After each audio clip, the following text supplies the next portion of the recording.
Assalamualaikum warahmatullahi wabarakatuh. Selamat siang menjelang sore hari, Bapak Ibu, teman-teman sekalian, baik yang berada secara luring di ruang diskusi Megawati Institute maupun Bapak Ibu teman-teman yang berada secara daring di Zoom Megawati Institute. Pada siang sore hari ini kita akan mendiskusikan salah satu tokoh penting dalam bidang diplomasi dan hubungan internasional yang pernah dimiliki oleh Indonesia, yaitu Bapak Juanda Kartawijaya atau yang sangat terkenal dengan deklarasi Juanda.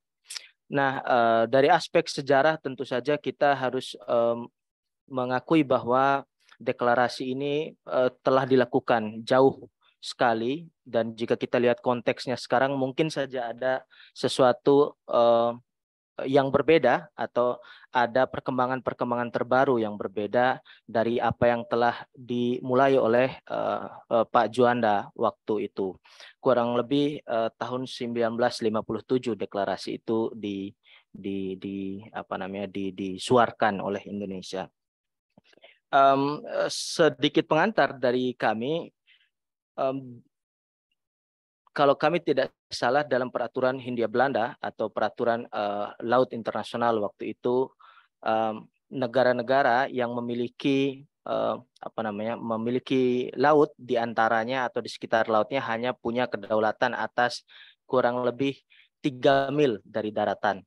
Nah, karena itu Pak Juanda dan tim diplomasi Indonesia waktu itu melihat bahwa ada kekhususan negara Indonesia ini sebagai sebuah negara kepulauan yang sangat syarat akan laut. Di antara pulau itu ada laut, dan laut itu idealnya menjadi satu kesatuan kedaulatan Indonesia. Nah, deklarasi itu salah satunya juga bisa dikatakan menggemparkan waktu itu karena hukum laut pada waktu itu belum sangat jauh berkembang sebagaimana yang kita lihat sekarang. Nah, di samping saya di sini telah hadir Dr. Phil Siska Prabawaning Tias atau Mbak Siska kita panggil. Oke, Mbak Siska. Beliau adalah Direktur Paramadina Graduate School of Diplomacy. Beliau fokus di isu maritim juga, hubungan internasional, dan studi-studi beliau juga banyak berkaitan dengan isu-isu maritim. Nah, saya kira beliau orang yang tepat untuk membahas ini, selain juga dari aspek sejarah, yang paling penting juga bagaimana deklarasi itu kita refleksikan pada situasi kita sekarang ini, khususnya di tengah-tengah isu-isu Laut Cina Selatan dan lain sebagainya yang nanti mungkin bisa disinggung oleh Mbak Siska dalam diskusi kita.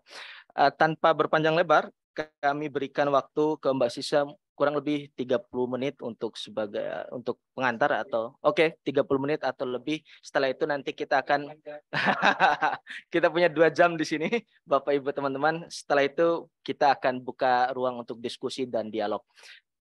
Untuk Mbak Siska, waktu dan tempat kami persilahkan.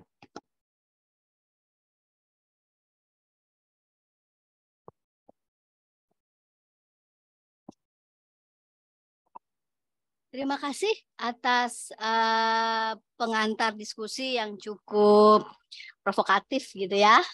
Berharap akan ada reflektif dengan kalau dalam konteks sejarah itu ada semangat paralelisme sejarah gitu ya. Bagaimana kemudian ada kontekstual kondisi kekinian dengan merefleksikan apa yang telah dilakukan di masa lalu. Mohon maaf Mas Libas. Oke. Terima kasih. Pertama saya ingin mengucapkan terima kasih, suatu kehormatan buat saya untuk bisa berbagi dengan rekan-rekan di sekolah pemikiran pendiri bangsa, ya. Seringkali nama Juanda tidak masuk dalam deretan gitu ya. Kalau kita bicara pemikir bangsa mungkin kalah gaungnya dengan Soekarno, Hatta, Sarir. Tapi kalau tadi kita bicara tentang progresif, mungkin di bawah kepemimpinan Juanda inilah Perdana Menteri Indonesia mungkin di tengah jatuh bangunnya percobaan demokrasi parlementer waktu itu ya tahun 50-an setelah kita memutuskan kembali ke Negara Kesatuan Republik Indonesia dari perjanjian konferensi meja bundar waktu itu tahun 49, kemudian masuk ke tahun 50-an dengan semangat ini mungkin jadi catatan bagaimana eksperimen sistem pemerintahan liberal demokrasi ternyata dalam sejarah kemudian akhirnya berakhir dengan dekret presiden tahun 59.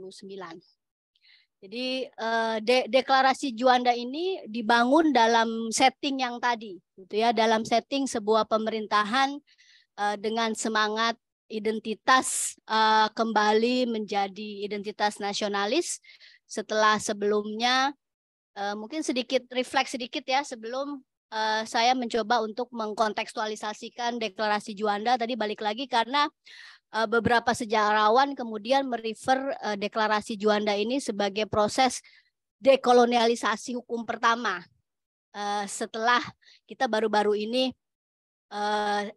heboh dengan KUHP gitu ya. Jadi deklarasi Juanda ini merupakan dekolonialisasi hukum pertama dari konteks hukum batas negara, kira-kira begitu. Dan itu sudah dilakukan 57 dalam konteks sistem pemerintahan tadi yang eksperimen parlementer liberal, gitu ya. Jadi sistemnya pemerintahan dipegang oleh Perdana Menteri dengan ada presiden dan wakil presiden. Saya akan berhenti di situ sebelum saya sudah kirim ada catatan slide presentasi ya. Biar nanti dongengnya berstruktur gitu. Kalau enggak saya bisa kemana-mana nih. Oke. Jadi saya coba meletakkan deklarasi Juanda. Deklarasi Juanda intinya adalah kalau deklarasi berarti kita merefer kepada mendeklar secara sepihak gitu ya. Deklarasi yang dilakukan di bawah kepemimpinan Perdana Menteri Juanda.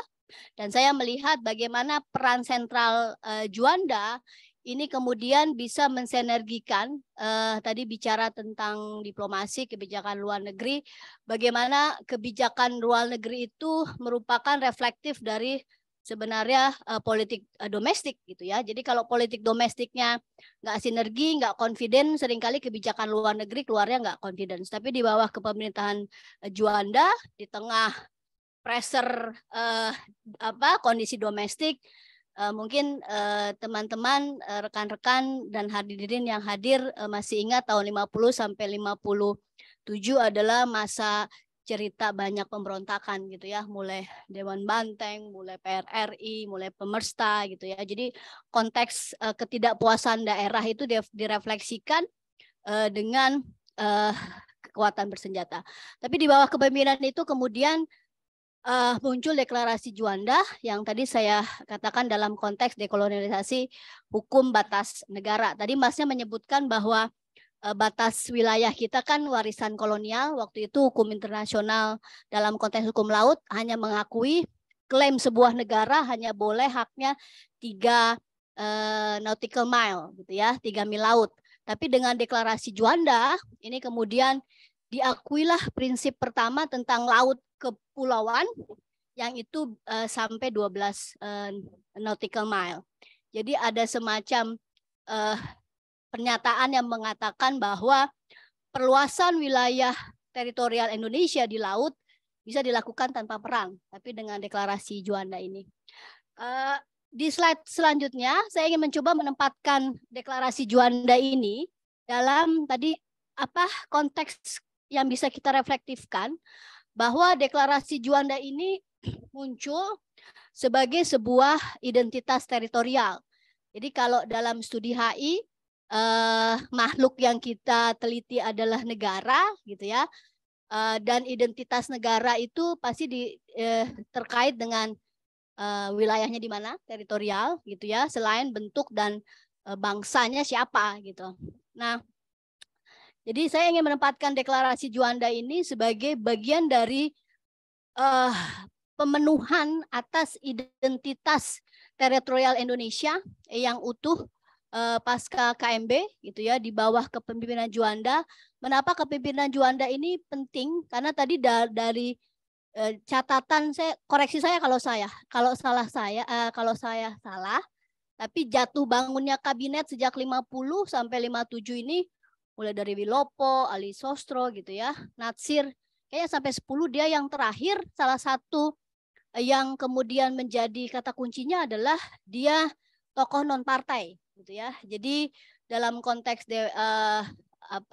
demokrasi parlementer, dia 1 dari 3 yang kabinetnya berasal dari kalau bahasa Belanda non partai, dia profesional gitu ya, kabinet Zaken gitu ya, kabinet yang memang profesional. Selain Natsir dan Wilopo ada Juanda gitu. Kenapa dia dianggap non partai? Nanti kita lihat biografinya dia gitu ya. Kemudian deklarasi Juanda ini juga dalam konteks geopolitik yang riuh rendah mungkin seperti sekarang gitu ya. Pasca konferensi Asia Afrika. Kenapa? Karena dengan konferensi Asia Afrika sebenarnya itu pernyataan keras independen Indonesia bahwa kita nggak mau ikut blok barat, blok timur, kita bikin blok tengah gitu ya. Ada semangat Asia Afrika adalah konferensi dari negara-negara baru yang baru muncul pasca Perang Dunia Kedua kira-kira, dan letaknya ada di Asia Afrika, dan mereka merupakan negara baru dari proses dekolonialisasi. Jadi kenapa ada judulnya dekolonialisasi? Jadi sistem internasional sebelum Perang Dunia Kedua itu dikuasai oleh sistem internasional yang kolonialisme gitu ya. Tapi dengan selesainya Perang Dunia Kedua muncul negara baru, dan Indonesia menjadi leaders penyelenggaraan konferensi Asia Afrika yang kemudian mendeklar kita bisa punya pilihan ketiga gitu ya. Dan sampai saat ini sebenarnya masih terefleksikan dengan poros G55 kalau di PBB atau bicara tentang non-blok. Dan terakhir, bahwa deklarasi Juanda ini bagian dari komitmen Indonesia setelah kita keluar dari kesepakatan konferensi meja bundar atau 49 roundtable agreement. Apa yang keluar? Karena di konferensi meja bundar sebenarnya yang disepakati adalah Republik Indonesia itu bagian dari negara Indonesia Serikat di bawah pimpinan tetap Belanda gitu ya. Tapi dengan kembali ke undang-undang gitu ya, undang-undang tahun 50-an, nanti setelah dekret presiden kembali lagi ke undang-undang 45 gitu, karena ternyata selama 10 tahun parlemennya gagal bikin undang-undang dasar baru gitu. Tapi ini konteks kenapa kemudian deklarasi Juanda ini memiliki arti penting dalam konteks identitas keutuhan Indonesia sebagai negara maritim. Selanjutnya, dari konteks ini saya ingin mencoba mendiskusikan secara kronologis gitu ya. Mungkin kalau dalam sejarah ini urutan menjadi penting gitu, karena menginterpretasikan sesuatu seringkali kalau kita nggak aware kronologisnya jadi nggak fair gitu ya. Jadi kronologis ini menjadi penting. Kronologis apa yang ingin saya mau sampaikan, bahwa kalau kita bicara tentang founding fathers, bicara tentang ide awal, bagaimana sih dulu nasionalis movement itu mengimajinasikan sebuah negara baru yang berdiri sendiri berdasarkan semangat indigenis gitu ya, yang beda dengan negara kolonial Hindia Belanda. Jadi beberapa diskusi sejarah kemudian merefer bahwa titik awal rumusan negara kesatuan Republik Indonesia gitu ya, negara bangsa. Jadi ada sebuah negara yang dibangun oleh konstruksi bangsa yang tidak homogen gitu ya. Bangsanya kalau kata Benedict Anderson adalah imagine community gitu ya, sebuah bangsa yang muncul karena kesadaran sama-sama dalam sependeritaan. Jadi refer yang pertama adalah ide tentang Einstein gitu ya. Jadi negara kesatuan gitu ya. Itu ada di BPUPKI. Kita bisa cerita panjang tentang BPUPKI. Ini ada kolaborator dengan Jepang, kemudian ini bagian dari kritis, aspek kritis yang seringkali ditujukan kepada Soekarno zaman-zaman ini. Tapi penting untuk melihat apa yang disepakati dalam sidang BPUPKI, termasuk tadi terkait dengan kesepakatan membayangkan identitas wilayah. Jadi ada negara baru yang namanya Indonesia, itu kira-kira wilayahnya mau yang mana gitu ya. Jadi di BPUPKI setidaknya ada 3 hal yang dibicarakan. Pertama, negaranya mau jadi negara apa sih gitu ya. Bangsanya mau bangsa apa, jadi sistem pemerintahnya mau seperti apa. Ini mungkin diskursus pertama bahwa kita nggak cocok federal tapi harus negara kesatuan. Dan terakhir adalah jadi wilayah yang kita bayangkan itu mau apa gitu ya kira-kira. Kemudian dari BPUPKI secara sejarah ntar kita lihat bahwa deklarasi sepihak proklamasi kemerdekaan 17 Agustus tidak diterima dengan baik ya oleh para mantan penguasa kolonial tersebut baik Inggris maupun Belanda, dan kita lihat ada periode perang kemerdekaan. Di Belanda ini 2-3 tahun terakhir periode ini menjadi salah satu diskusi menarik bagi akademik Belanda gitu ya. Bagaimana mereka memaknai ini gitu. Tahun 45, tahun 49 bahkan terakhir yang menghebohkan adalah pernyataan maaf dari Perdana Menteri Belanda baru-baru ini ya tentang kekerasan yang terjadi di masa kemerdekaan ini.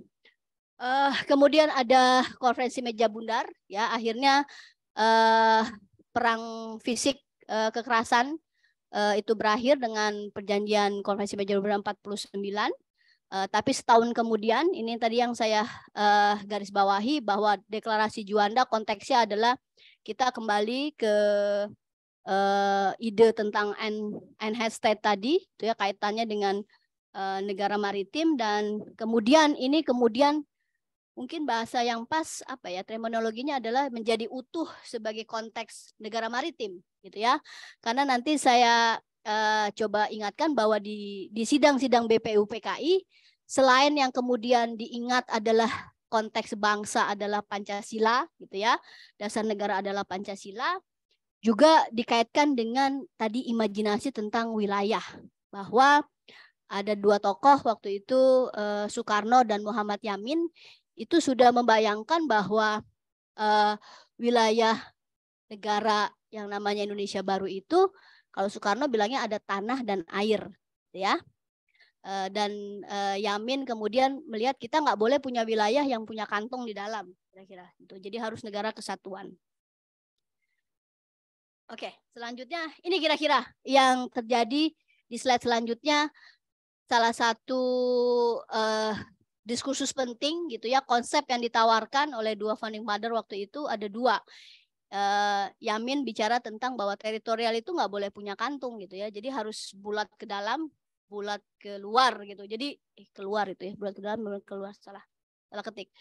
Tapi intinya adalah menutup Laut Jawa dan Selat Sunda gitu ya. Jadi yang laut di tengah itu, karena kalau tadi ngitung 3 mil gitu ya, itu Laut Jawa itu kan jadi laut bebas tuh ya.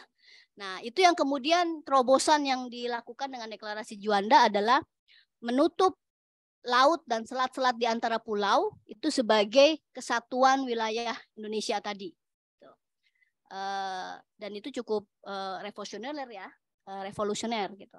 Nah, ini pernyataan Soekarno yang sangat terkenal sebenarnya dikaitkan dengan identitas teritorial, yang dia bilang bahwa tempat itu adalah tanah air gitu ya.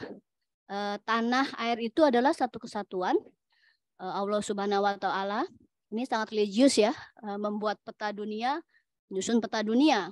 Kalau kita melihat peta dunia, kita dapat menunjukkan di mana kesatuan-kesatuan di situ. Ini yang terkenal sekali.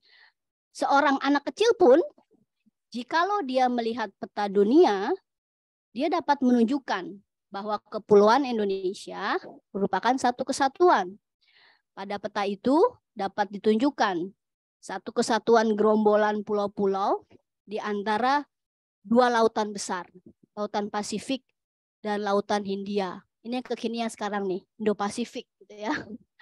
The buzzword is everywhere. Semua geopolitik ngomongnya tentang Indo-Pasifik. Dan di antara 2 benua, yaitu benua Asia dan benua Australia. Seorang anak kecil dapat mengatakan bahwa pulau-pulau Jawa, Sumatera, Borneo, Celebes, Halmahera adalah satu kesatuan. menurut geopolitik, maka Indonesia lah tanah air Indonesia yang bulat. Bukan Jawa saja, bukan Kalimantan saja, atau Borneo saja, atau Celebes saja, atau Ambon saja, atau Maluku saja, tetapi segenap kepulauan yang ditunjuk oleh Allah Subhanahu wa Ta'ala sebagai satu kesatuan antara dua benua dan dua samudra. Itulah tanah air kita, ya. Jadi di BPUPKI imajinasi tentang teritorial bahwa tanah air itu adalah suatu kesatuan, gitu ya, bahwa airnya bukan pemisah antara pulau, tapi dia harus menjadi penyatu. Oke, nah namanya juga diskusi ya. Jadi BPUPKI ini cukup alot, gitu ya, membayangkan. Jadi kita membayangkan wilayah teritorial Indonesia nanti seperti apa.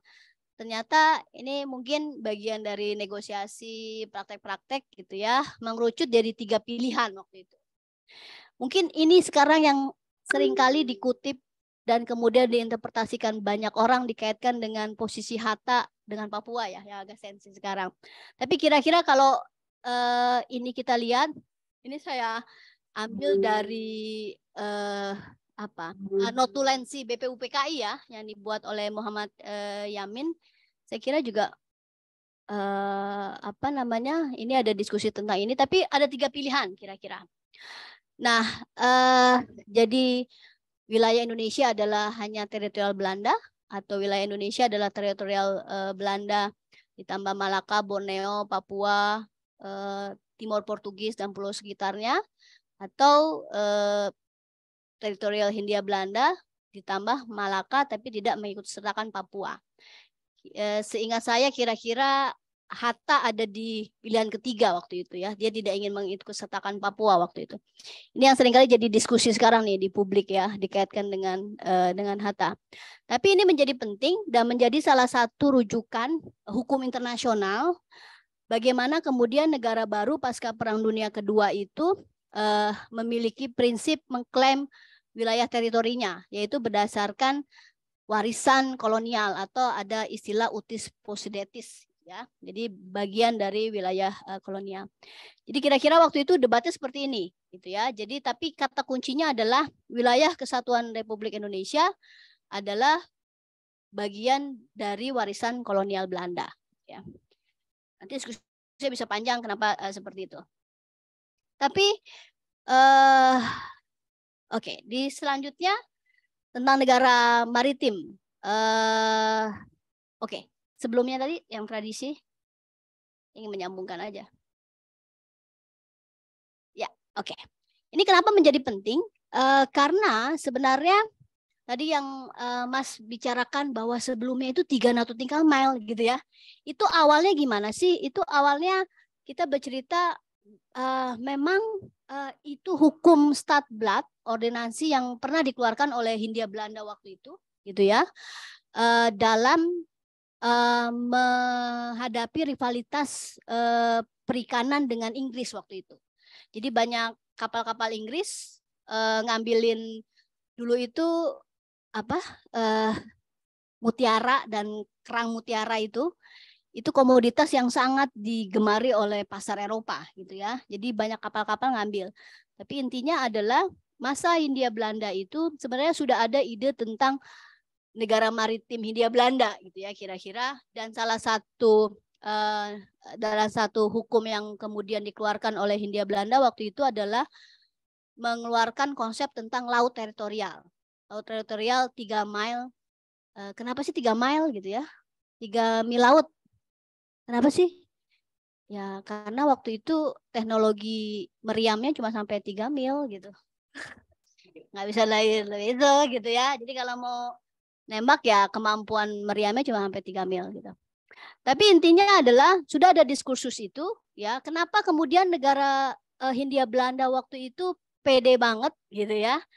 Mengklaim ada konsep laut teritorial. Nah ternyata ketika mereka melakukan mendeklar ada konsep laut teritorial, mereka merefer kepada praktek kerajaan-kerajaan lokal saat itu yang sebenarnya sudah punya praktek atau yang sekarang disebut wilayah-wilayah sasi gitu ya. Jadi mereka negara-negara kerajaan-kerajaan lokal misalnya ada di Gunung Batur di daerah Kalimantan atau di daerah Sumatera, itu ternyata ada kerajaan-kerajaan yang punya kekuasaan untuk ngambil sumber daya maritimnya gitu ya dalam konteks itu. Jadi dia mengklaim bahwa kita sudah mempraktekkan itu ya, dan itu kemudian bagian dari diskursus dalam konteks ada Batavia Hogan School ini.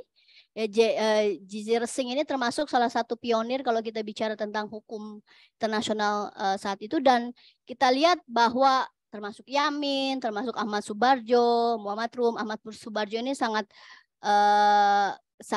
penting perannya dalam konteks negosiasi perang kita sama Jepang waktu itu, papasan gitu ya. Muhammad Rum kita tahu sendiri bagian dari perundingan waktu itu, anak Gede Agung dan lain-lain. Jadi yang poin saya adalah bahwa ide tentang laut sebagai penghubung itu sebenarnya sudah diimajinasikan jauh sebelum Indonesia ada negara Indonesia.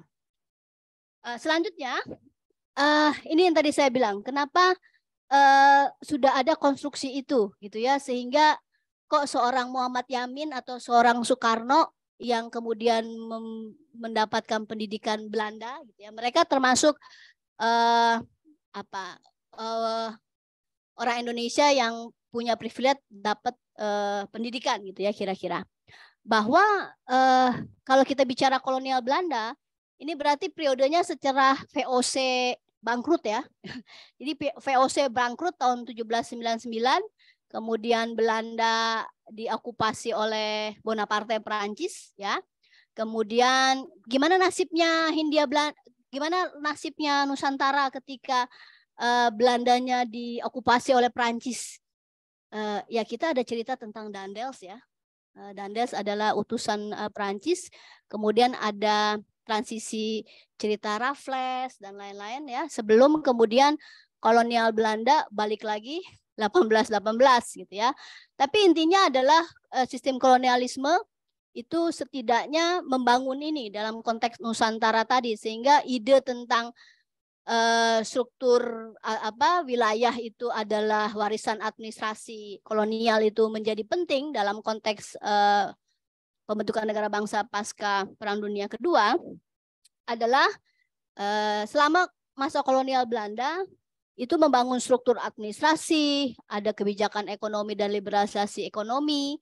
Jadi cerita kenapa kemudian banyak pabrik gula gitu ya. Itu mulai kapital masuk 1870. Kemudian ada politik etis ya, sehingga ini kemudian ceritanya bagaimana pendidikan itu memiliki dua pedang gitu ya, sehingga muncul angkatan muda yang lebih berpendidikan, termasuk Yamin dan Muhammad, termasuk Yamin, Soekarno gitu ya. Hatta adalah orang yang kemudian punya privilege untuk kuliah ke Belanda langsung, yang idenya adalah kemudian negara mulai memikirkan tentang pelayanan publik. Jadi udah ada tadi pendidikan, ada kesehatan. Ingat pandemi tahun 1809 itu pernah terjadi, dan itu ada cerita Hosami Cokro dan lain-lain gitu ya. Kemudian ada transformasi publik. Cerita dulu di Jakarta pernah ada tram gitu ya. Ada irigasi dan militer kolonial. Tapi intinya adalah konstruksi tentang ada sebuah negara yang bentuknya pulau-pulau yang disatukan oleh laut-laut gitu ya. Itu coba kemudian dibangun dalam konteks pusatnya di Batavia gitu ya. Apa yang dilakukan oleh Belanda waktu itu adalah membuka pelabuhan baru selain di Batavia, kemudian mendirikan perusahaan khusus untuk pelayaran ya, KPM, kemudian membentuk kolonial marin sama civil marin ya. Jadi sebuah fungsi militer khusus untuk wilayah maritim. Dan terakhir adalah tadi ini dikaitkan dengan negara mulai mengatur aktivitas perikanan dan produksi garam. Jadi negara mulai ngambilin pajak gitu ya untuk aktivitas yang dilakukan di laut gitu ya. Ini yang tadi saya sebutkan bahwa dari rivalitas antara Belanda dan Inggris ada ordonansi pertama tentang laut teritorial, dan kemudian ini yang sebenarnya diwariskan oleh kolonial Belanda, ordonansi tahun 39 yang 3 mil laut, yang kemudian ini diubah dengan deklarasi Juanda. Jadi ini termasuk hukum dekolonialisasi pertama yang dilakukan di Indonesia adalah mengubah rujukan terkait dengan wilayah teritorial. Oke, kita masuk ke siapa itu Juanda. Kira-kira dengan paparan biografi dan latar belakang, pengalaman pendidikan, profesional, termasuk dari keluarga apa, kita dapat melihat bahwa Juanda ini termasuk angkatan yang tentu mendapat privilege karena posisi orang tuanya gitu ya, sehingga dia bisa mengenyam pendidikan-pendidikan yang waktu itu dibuka karena politik etis tadi gitu ya. Kelahiran Tasikmalaya tahun 1911 gitu ya.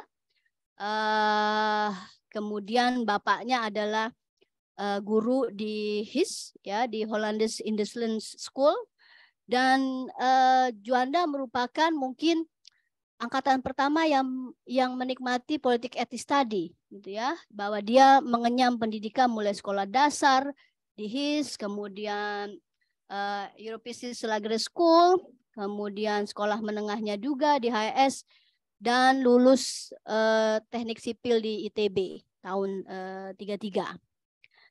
Mungkin dia tidak seperti Soekarno atau Hatta yang kemudian sibuk di pergerakan di parpol politik gitu ya, tapi dia juga punya pengalaman organisasi di Paguyuban Pasundan dan Muhammadiyah. Setelah lulus, dia memilih menjadi guru SMA di Muhammadiyah, dan dia lebih memilih karir sebagai pegawai profesional ya, yang tercatat misalnya di Jawatan Irigasi dan kemudian sebagai pegawai di PU, Pekerjaan Umum. Jadi dia termasuk tokoh yang kemudian sebelum menjadi Perdana Menteri periode ini, dia pernah di posisi lain jadi menteri sehingga saya keuangan gitu ya. Dan setelah ini pun dia jadi profesional yang masuk di kabinet. Ini salah satu mungkin kalau kita bisa reflektif adalah sosok yang memang teknokratis, birokrat gitu ya, yang kemudian bukan representasi kepentingan politik partai. Nah, dari sini kemudian ini yang menjadi kata kunci kuat gitu ya, kenapa kepemimpinan Juanda akhirnya bisa mengatasi riuh rendah eskalasi kondisi menuju deklarasi Juanda. Oke. Ketika dia menerima sebagai Perdana Menteri, dia mungkin yang terakhir ya sebelum tadi dekret Presiden 9 Juli, ada 5 yang tercatat sebagai program kerja pancakaryanya ya. Ide tentang tadi karena jatuh bangunnya kabinet butuh konsolidasi politik domestik, kemudian normalisasi keadaan Republik Indonesia saat itu, konsekuensi dari Indonesia keluar KMB, ini juga yang konteksnya Irian Barat. Irian itu ternyata ada singkatannya ya, Irian Republik Indonesia Anti Netherlands gitu ya. Lalu kemudian sekarang kita balik lagi dengan kata Papua. Dan mempercepat pembangunan. Jadi orientasi Juanda waktu itu menawarkan semangat ini. Oke, selanjutnya ini dari planningnya dia gitu ya, bahwa ketika Juanda memutuskan untuk menerima tanggung jawab sebagai Perdana Menteri saat itu, kira-kira kondisi domestik Indonesia dalam konteks ini gitu ya, ketergantungan ekonomi terhadap Belanda ya. Jadi kalau kita bicara tentang konsep ekonomi nasional gitu ya, mungkin belum ada nih sebelum deklarasi Juanda, karena secara real misalnya yang menguasai ekonomi Indonesia kan masih perusahaan-perusahaan Belanda, ya. Kemudian persoalan sumber daya, tadi absennya plafon politik tadi karena jatuh bangunnya kabinet, ada pemberontakan bersenjata di beberapa daerah, dan terakhir adalah resistensi Belanda sejak 49 sampai 57. Belanda nggak mau ngomongin tentang status Papua ya, yang katanya janji akan dibicarakan setahun setelah KMB. Tapi hampir sampai tahun 57, nanti juga di November 57 itu Indonesia sempat ingin mengajukan lagi, membawa kasus ini ke Dewan Majelis Umum, tapi gagal lagi untuk dapat ini ya. Akhirnya kemudian ada eskalasi deklarasi Juanda. Jadi konteks ini yang kita bayangkan yang harus butuh kepemimpinan seorang Juanda sampai kemudian deklarasi Juanda itu dilakukan di akhir Desember 57. Oke, di slide selanjutnya saya mencoba untuk tadi secara kronologis up down-nya apa yang dilakukan Juanda sih gitu ya. Jadi ketika Juanda menerima pucuk kepemimpinan sebagai Perdana Menteri, sebelumnya itu Indonesia dalam keadaan darurat emergency gitu ya. Jadi keadaan negara dalam keadaan darurat, bukan belum militer, tapi negara dalam keadaan darurat. Kenapa? Karena yang tadi pemersta dan lain-lain itu meningkat. Itu di Maret. Jadi Juanda mengambil tampuk kepemimpinan di April, itu negara dalam konteks kondisi darurat. Nah, dalam kondisi darurat tersebut, Juanda melakukan tadi konsolidasi politik dalam negeri dengan membentuk Dewan Nasional, kemudian ada musyawarah nasional tahun 50 di bulan September gitulah. Dan kemudian ada musyawarah nasional. Ini musyawarah nasional ini menjadi penting, kenapa? Karena ini menjadi momen rekonsiliasi antara Soekarno-Hatta. Karena sebelumnya tahun 56 Hatta kan keluar memutuskan keluar dari wakil presiden ya. Dia perbedaan orientasi dengan Soekarno, dan kemudian rekonsiliasi di musyawarah nasional ini. Hatta datang antara September sama Desember, jika teman-teman ingat ada peristiwa Cikini tahun 30 November ya.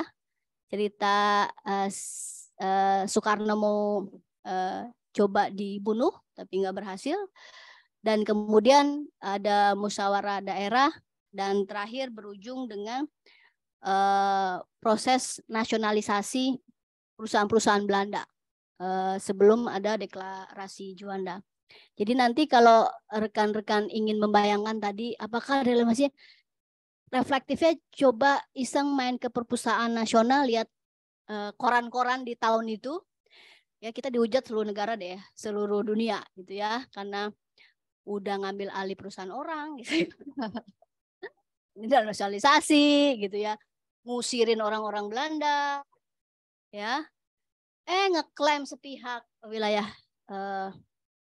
laut ya. Jadi pokoknya hujatan di mana-mana, mulai dari NATO, dari segala macam. Sebegitu cukup mencekam lah ya kalau kita lihat urutan ini gitu ya, eskalasinya seperti apa. Kira-kira ini kebayang gitu ya, bahwa dalam setahun Juanda harus deal dengan kondisi ini sebelum akhirnya dia ada momen mendeklarasikan Juanda ini. Oke. Ini sedikit highlight tadi ya, eskalasi politik domestik sebelum deklarasi Juanda, bahwa mundurnya Muhammad Hatta itu menjadi pukulan luar biasa ya terhadap konsolidasi politik domestik saat itu, sehingga tanggal 14 Maret, maaf belum militer ini tapi status darurat, jadi negara dalam keadaan darurat gitu ya, masih darurat sipil ini. Kemudian ada peristiwa Cikini di November. Kemudian di 3 November itu ada aksi SOPSI yang menduduki perusahaan-perusahaan Belanda waktu itu, termasuk KPM nih. KPM ini perusahaan pelayaran waktu itu. Kemudian tanggal 5 Juanda memimpin rapat untuk memutuskan dinasionalisasi. Kenapa sih ada ide itu? Mungkin nggak jauh dari Mesir berani melakukan nasionalisasi terusan Suez waktu itu. Ya, ada nasionalisasi perusahaan Belanda, menutup konsulat Belanda, mengevakuasi pekerja Belanda. Ini nanti bisa dilihat di apa koran-koran tahun 57-an, sangat tiur rendah ini cerita-cerita ini. Kemudian tanggal 8 November dicapai kesepakatan repatriasi dengan Jepang. Ini menjadi penting dalam konteks negara maritim karena ada konsesi perikanan dengan Jepang. Ini perannya Ahmad Subardjo sangat penting di sini. Kemudian sebelum beberapa hari deklarasi Juanda itu media massa juga diberitakan ada 3 kapal perangnya Belanda lagi menuju Papua gitu ya. Jadi ada eskalasi luar biasa nih. Kemudian ada tadi pengerahan anti kapal selam ya. Ada Groningen, Drenthe, Everstone, dan kemudian juga ada kapal yang membawa senjata ini ditemukan di Tanjung Priok gitu ya. Jadi keengganan Belanda untuk ngomongin Papua kayaknya sudah mengeskalasi buat Soekarno waktu itu ya. Kemudian akhirnya tanggal 13 pagi itu ada sidang kabinet ya. Jam 11 Soekarno sempat marah-marah karena diupdate kita gagal lagi masukin agenda Papua di PBB ya. Oke, selanjutnya. Siang harinya tadi yang skopsi yang udah menduduki perusahaan-perusahaan Belanda tadi ya. Terus ada instruksi dari Panglima Militer Nasution udah diambil alih aja semuanya itu gitu ya. Jadi milik Indonesia. Mungkin ini kalau teman-teman yang fokus dengan sejarah militer ini menjadi titik kenapa militer kemudian berbisnis di Indonesia gitu ya kira-kira. Jadi karena ini gitu ya. Itu bayangin aja manajernya diusirin semua loh. Jadi yang mengurusi perusahaan siapa ya tentara gitu ya. Malam harinya ini jam 9 malam ini ada cerita. Sebelumnya ini Khairul Saleh itu pernah manggil Mukhtar Kusumaatmadja ya. Yang baru lulus sekolah hukum internasional laut gitu. Gimana caranya kita bisa menghentikan kapal-kapal perang Belanda yang lalu lalang di Laut Jawa tadi tuh. Ya. Itu kan provokasi banget ya, gitu ya di tengah gitu mau ke Papua, Bondan Mandir. Gimana caranya kita bisa menghentikan itu? Jadi tantangannya Khairul Saleh waktu itu seperti itu ke Mukhtar Kusumaatmadja. Kemudian ada ceritanya saya lupa, saya ingat baca di biografinya tentang Mukhtar yang ditulis oleh Awaludin ya kalau nggak salah, mantunya dia. Cerita bahwa Mukhtar ini dipanggil jam 9 malam waktu itu untuk gimana punya ide nggak gimana cara menghentikan kapal-kapal perangnya Belanda ini yang kapal selam anti kapal selam ini ya gitu.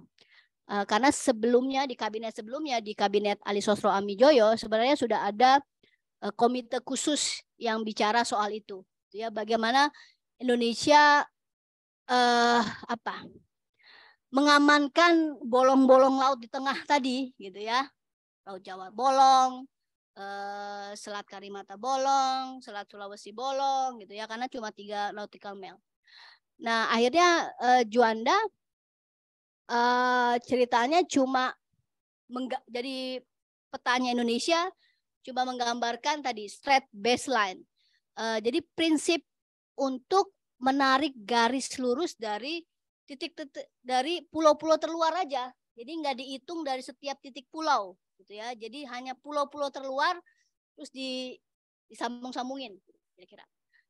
Dia mendapat referensi dari mana? Salah satu ceritanya adalah dia mendapatkan referensi dari keputusan International Criminal Court. Waktu itu ada kasus antara Norwegia sama Inggris waktu itu yang dimenangkan oleh Norwegia bahwa sebuah negara kepulauan bisa narik garis straight baseline gitu ya, bukan dari titik keluar setiap pulau, tapi dari pulau terluar itu kemudian disatuin, dan ini kemudian menjadi dasar di UNCLOS nanti. Jadi malam-malam jam 9 akhirnya sidang kabinet baru selesai jam 1 malam ya. Ini 13 Desember ini hari Jumat ya. Jadi kalau cerita deklarasinya apakah dideklarasikan kayak sekarang ada jumpa pers, enggak gitu ya. Jadi ini Jumat malam gitu, baru muncul ke berita di Senin paginya. Ya, jadi deklarasi Juanda itu bukan yang dengan riuh rendah ritual gitu ya, tapi keputusannya tengah malam, jadi mungkin sudah lewat 14 Desember dan baru secara serentak diberitakan di media massa hari Seninnya. Oke. Nah, ini salah satu penelusuran saya kira-kira ya. Jadi cerita deklarasi Juanda ini sebenarnya ada satu cerita khusus dari riset disertasi saya nih tentang deklarasi Juanda. Ceritanya sama. Jadi ada bukti otentiknya nggak yang tertulis gitu ya? Nggak ada gitu ya. Nggak ada catatan atau segala macam gitu ya. Jadi yang selalu dijadikan refer, ini yang di kiri adalah pemberitaan tentang deklarasi penentuan garis tegas wilayah perairan Indonesia yang selalu jadi dirujukan gitu ya. Dan yang kanan ini saya foto waktu itu lagi pameran di Arsip Nasional ya. Saya nanya ke beberapa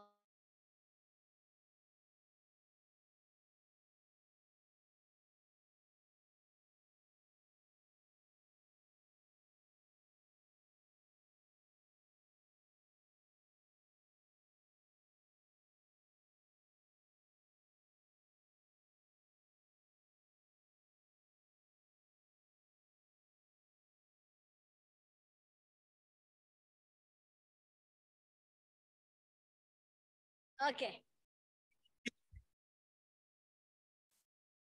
Ya. Jadi cerita agak kronologis ya. Jadi tanggal 13 rapat sidang kabinet tadi, tanggal 15 hari Senin itu baru secara simultan, secara serentak diumumkan di media massa di Indonesia. Ya. Kemudian setiap keputusan parlemen, karena dia parlementer kan harus dipertanggungjawabkan di depan parlemen ya, gitu ya. Nah, 5 hari ternyata dapat dukungan penuh ya dari parlemen waktu itu, ketua komisi pertahanannya, dan ini kira-kira condemnation atau hujatan dunia waktu itu ya. Mungkin bisa dibaca ya, intinya adalah parlemen full support, termasuk kemudian penguatan alutsista angkatan laut gitu ya. Jadi tahun 60-an yang disegani di wilayah Asia Tenggara apa namanya, tapi ini sikap internasional saat itu ya. Yang ini apa? Jika negara tidak bertentangan kedaulatan negara, Indonesia membahayakan selamat, maka sungguh-sungguh kedaulatan yang keterlaluan. Dunia internasional saat itu Indonesia keterlaluan banget gitu. Kedaulatan itu harus ada batasnya. Banyak negara merasa perlu bahwa 3 mil adalah sudah kuno gitu. Tapi suatu tindakan sepihak, jadi arti deklarasi Juanda yang sepihak ini ternyata mengganggu status quo, kira-kira begitu ya. Yang ditujukan pada pihak Belanda hanya akan memperbesar kekhawatiran orang tentang pendirian Indonesia tentang Irian Barat.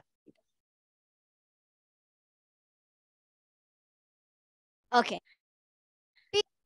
Kalau kita coba refleksi, tentu sikap tegas Juanda yang berani ngambil resiko ya, kira-kira itu bukan tanpa perhitungan gitu ya, karena sebenarnya sudah ada rencana di PBB juga untuk kemudian membangun norma baru terkait dengan hukum laut, kira-kira begitu ya. Ada United Nations Conference on the Law of the Sea.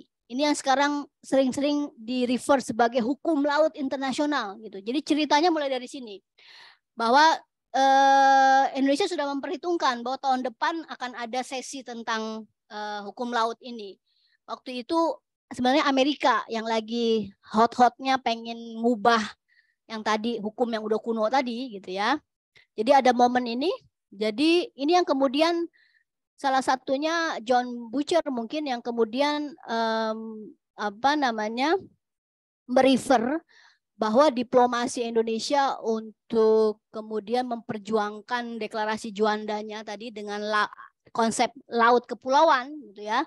Jadi negara-negara yang landscape wilayahnya merupakan pulau-pulau dan ada lautnya di tengah, itu punya hak untuk memiliki laut kepulauan tadi yang di tengah-tengah kayak Laut Jawa gitu ya.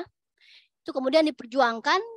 John Butcher menyebutnya ini kesuksesan diplomasi perbatasan Indonesia, diplomasi batas ya, border diplomasi ya, dari 57 sampai akhirnya diadopsi tahun 82 gitu ya, dan menjadi hukum laut yang sekarang berlangsung sejak tahun 94, kira-kira seperti itu.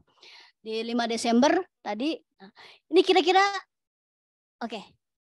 Tapi yang menarik ya, dari 57 sampai ada UNCLOS 58, terus tahun 59, cepat juga ya kita beli alutsista, kapal laut dan lain-lain, akhirnya punya armada Navy pertama gitu ya, 2 tahun gitu. Tetapi secara hukum politis tadi, deklarasi Juanda jadi hukum itu baru dijadikan perpu, peraturan presiden pengganti undang-undang ya, baru sekitar 3 tahun kemudian. Peta pertama wilayah perairan Indonesia kira-kira ya, tahun 60 ada hukum pertama tentang klaim wilayah perairan Indonesia. Nanti teman-teman yang cerita yang mungkin tertarik dengan cerita atau mitos Sipadan dan Ligitan gitu ya. Ini di tahun 60 peta pertama Indonesia nggak masukin Sipadan dan Ligitan gitu ya. Jadi narasi tentang kita kehilangan, kalau menurut ahli hukum kita nggak pernah kehilangan gitu ya, karena kita nggak pernah ngeklaim, dan 2 wilayah Sipadan dan Legitan itu sebenarnya Pulau Nulis Telus gitu ya, nggak ada yang ngeklaim gitu. Oke, baru ngeh tahun 69 karena Malaysia mulai ngeklaim gitu. Oke, tapi ceritanya bagaimana dari perjuangan sepihak yang dihujat oleh dunia gitu ya, akhirnya diakui sebagai hukum internasional tahun 82, dan kemudian UNCLOS ini berlaku tahun 94. Nah, ini kira-kira bayangannya nih di slide selanjutnya. Kalau kita bicara peta ya, yang awalnya cuma 3 mile gitu ya.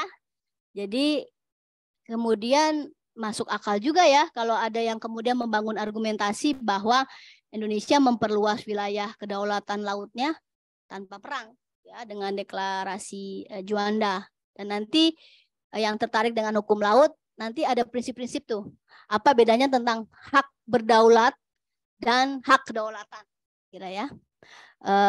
Kemudian yang ribut-ribut tadi Laut Cina Selatan itu ZEE, itu masuknya hak berdaulat. Jadi cuma hak ekonomi eksklusif zone gitu ya. Ekonomi eksklusif zone itu adalah hak pengelolaan. Karena logika negara mengklaim kekuasaan di laut itu dibagi 2 logika. Yang satu antara kolom air dan continental shelf belt gitu. Agak rumit, tapi kalau buat nelayan emang ada bedanya antara kolom air sama bawah gitu ya kan, satu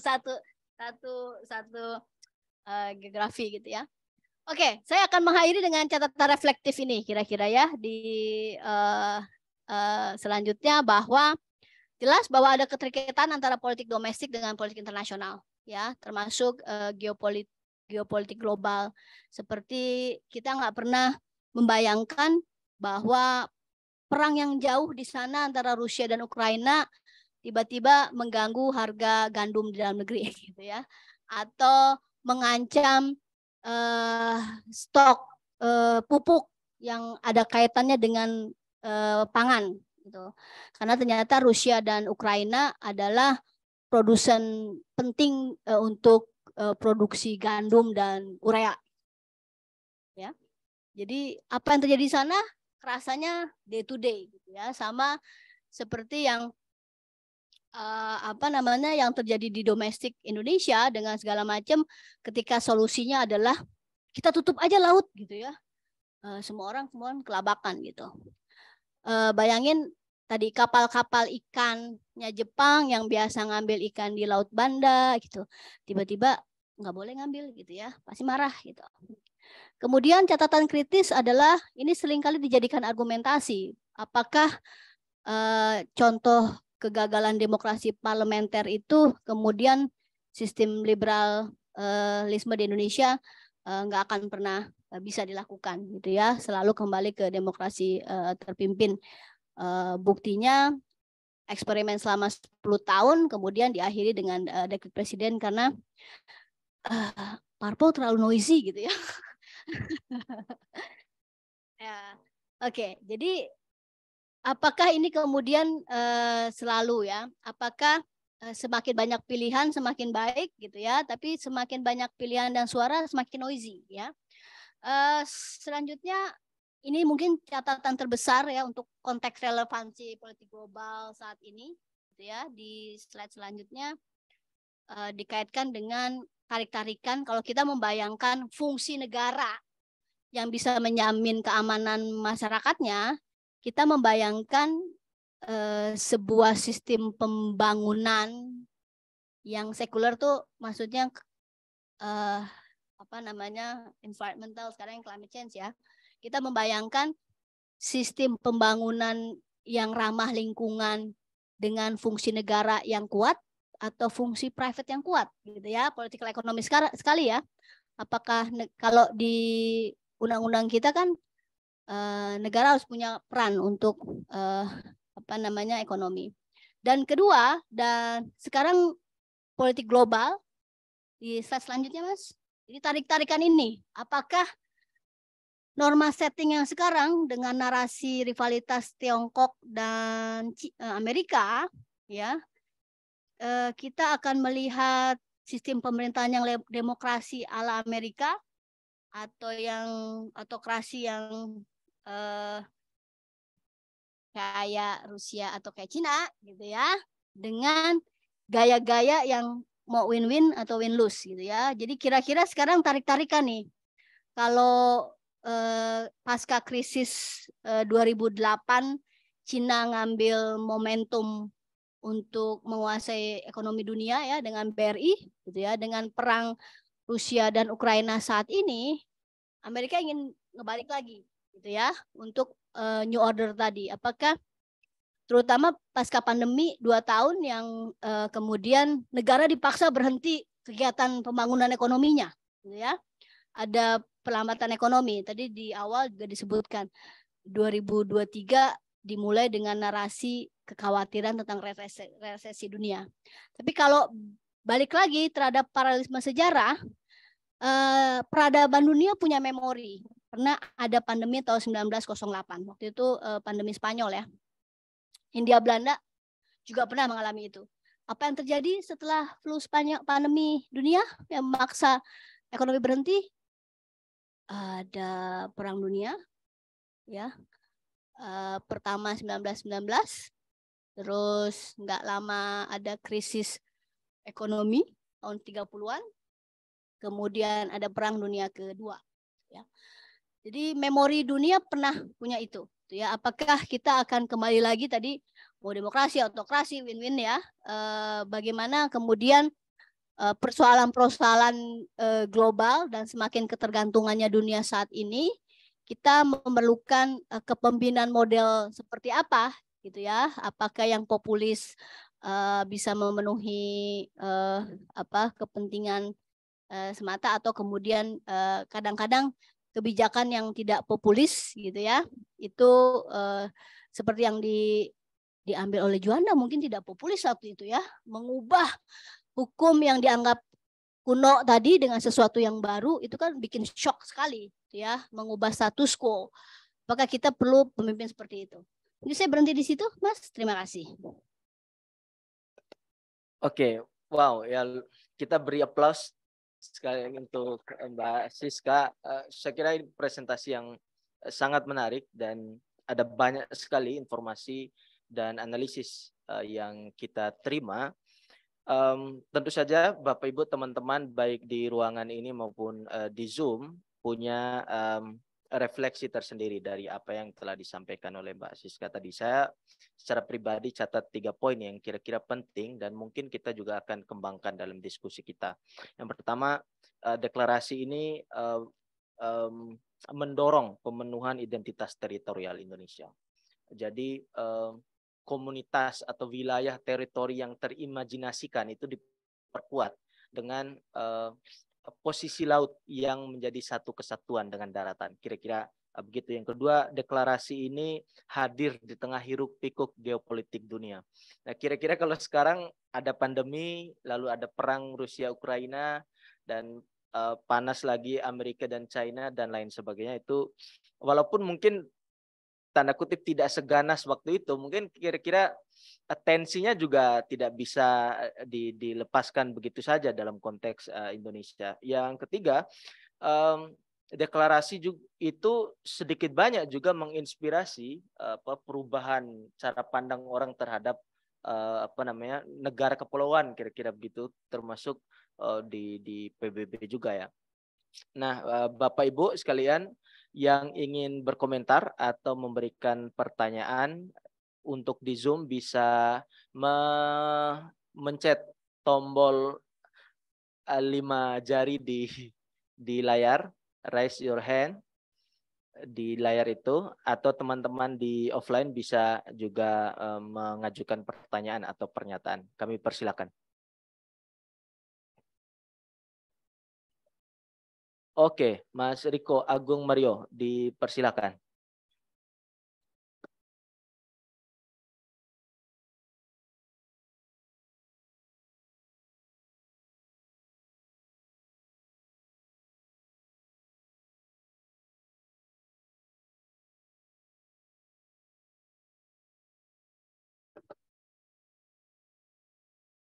Ya, di unmute.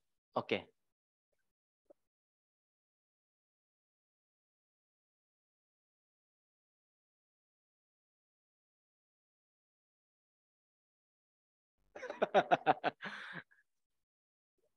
Oke, selain Mas Riko ada yang juga ingin berkomentar atau bertanya, bisa klik lambang 5 jari di bawah, raise hand.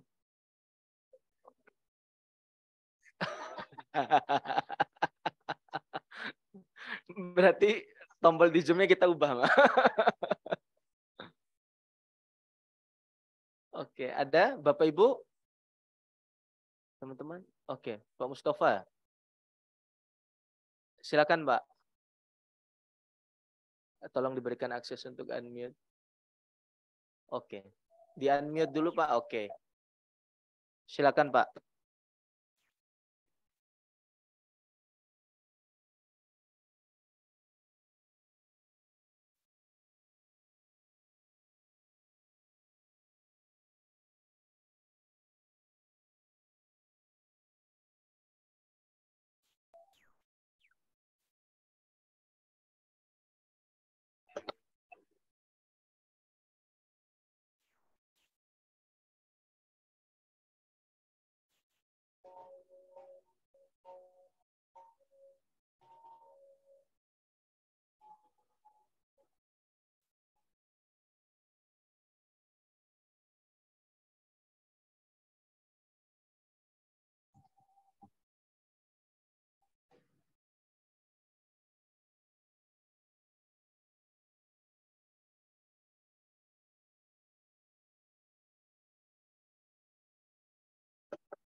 Oke, silakan Pak Deddy Budiman.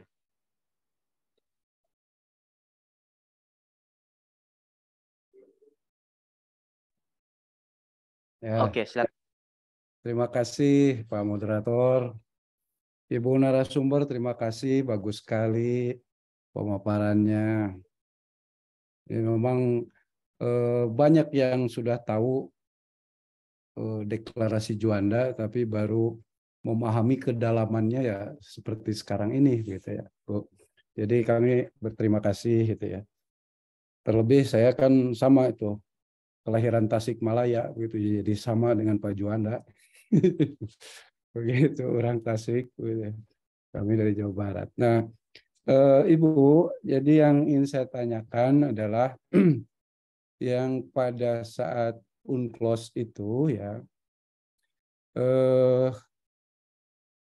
kondisi Dagri memang sudah dijelaskan oleh Ibu. Nah, yang saya ingin tanyakan adalah kondisi lingkungan luar sehingga itu bisa lolos begitu ya.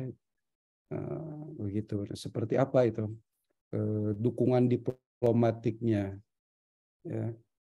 Apakah ini terkait dengan naiknya kapabilitas Indonesia begitu ya, karena konferensi Asia Afrika misalnya ataupun bagaimana.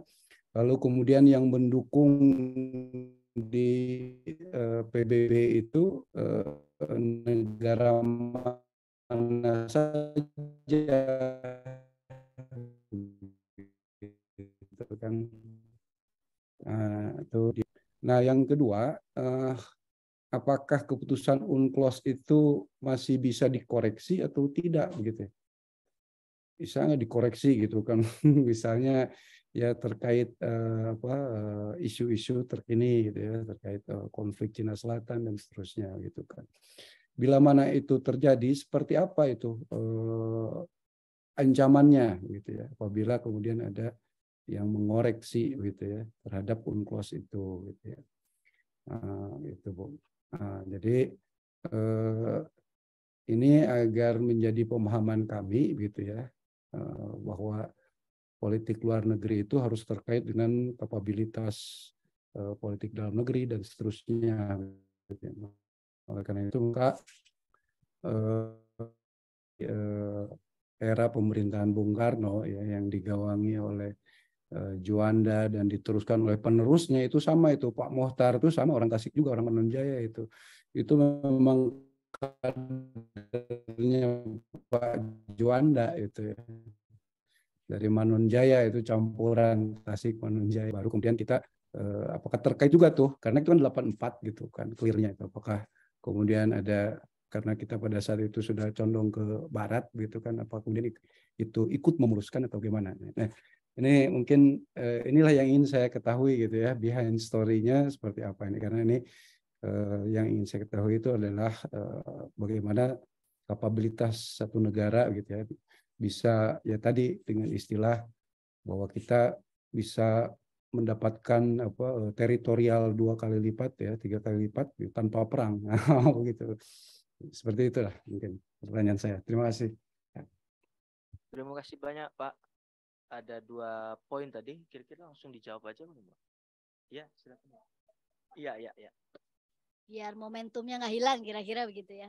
Terima kasih Bapak, pertanyaan yang sangat tajam dan kemudian kita juga bisa berefleksi. Setidaknya yang coba saya tangkap gitu ya, selain orang Tasik memang keren Pak gitu ya. Saya suka dengan mie Tasik gitu, enak banget. Adalah bahwa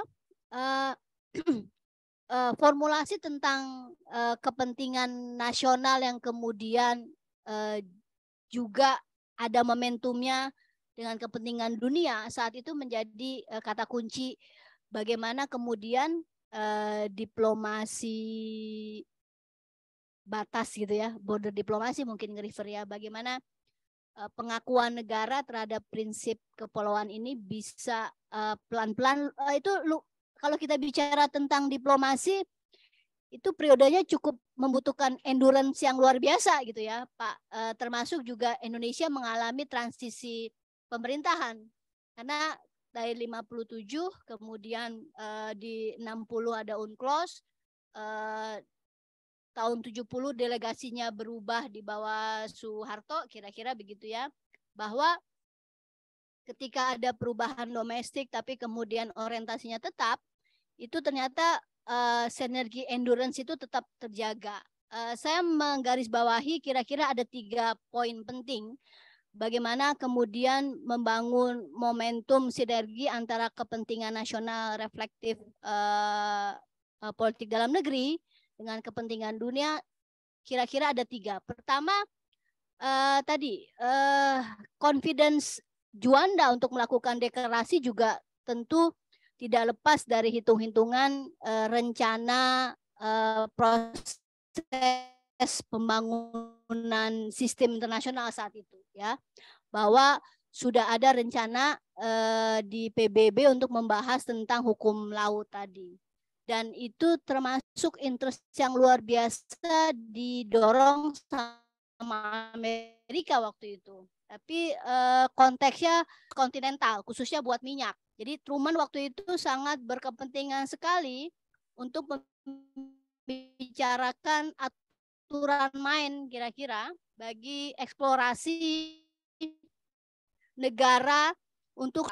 Jadi ketika kita bicara tentang UNCLOS tahun 58, itu sebenarnya agendanya lebih fokus kepada continental shelf tadi. Kalau kita bicara tadi tentang batas laut teritorial yang dikaitkan dengan volume volume airnya, itu di UNCLOS 58